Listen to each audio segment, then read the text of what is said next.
Nokia ಫೋನ್ನಲ್ಲಿ incoming call ಬಂದರೆ sound ಬರ್ತಾ ಇಲ್ಲ. ಒಂದು ನಂಬರ್ಗೆ ಬರ್ತಿದೆ, ಇನ್ನೊಂದು ನಂಬರ್ಗೆ ಬರ್ತಾ ಇಲ್ಲ. ಪ್ರಾಬ್ಲಮ್ ನೋಡಿ ಈ ಥರ ಇದೆ. ಇಲ್ಲಿ ಇನ್ಕಮಿಂಗ್ ಕಾಲ್ ಬರ್ತಿದೆ, ಆದರೆ ಸೌಂಡ್ ಬರ್ತಾ ಇಲ್ಲ. ಈ ಥರ ಪ್ರಾಬ್ಲಮ್ ಇದೆ. ಈ ಪ್ರಾಬ್ಲಮ್ ಹೇಗೆ ಸಾಲ್ವ್ ಮಾಡೋದಂತ ನಾನು ಈ ವಿಡಿಯೋದಲ್ಲಿ ಹೇಳ್ಕೊಡ್ತೀನಿ ಬನ್ನಿ.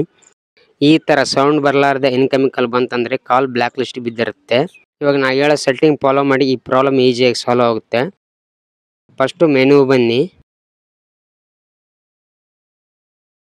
ಮೆನು ಬಂದ ನಂತರ ಕಾಂಟ್ಯಾಕ್ಟ್ ಮೇಲೆ ಕ್ಲಿಕ್ ಮಾಡಿ. ಇವಾಗ ಕಾಂಟ್ಯಾಕ್ಟಿಂಗ್ ಸ್ವಲ್ಪ ಮೂವ್ ಮಾಡಿ ಕೆಳಗಡೆ, ಹಂಗೆ ಮೂವ್ ಮಾಡಿ.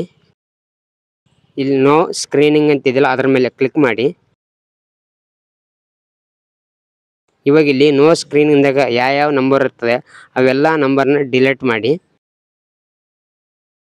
ಡಿಲೀಟ್ ಮಾಡಿದ ನಂತರ ಪ್ರಾಬ್ಲಮ್ ಸಾಲ್ವ್ ಆಗುತ್ತೆ. ಇವಾಗ ಕಾಲ್ ಮಾಡಿದರೆ ಸೌಂಡ್ ಬರುತ್ತೆ. ನೋ ಸ್ಕ್ರೀನಿಂಗ್ದಾಗ ಯಾವ ನಂಬರ್ ಇರುತ್ತೆ ಆ ನಂಬರ್ ಯಾವ ಸೌಂಡ್ ಬರಲ್ಲ, ಉಳ್ಕೆದವೆಲ್ಲ ಸೌಂಡ್ ಬರುತ್ತೆ. ನೋ ಸ್ಕ್ರೀನಿಂಗ್ ಇದ್ದ ನಂಬರೆಲ್ಲ ಡಿಲೀಟ್ ಮಾಡಿ ಸೌಂಡ್ ಬರುತ್ತೆ.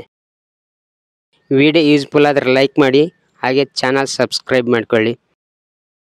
ಇವಾಗ ಪ್ರಾಬ್ಲಮ್ ಸಾಲ್ವ್ ಆಗಿದೆ ನೋಡಿ. ಈ ಥರ ಮಾಡಿ ಪ್ರಾಬ್ಲಮ್ ಸಾಲ್ವ್ ಆಗುತ್ತೆ 100%.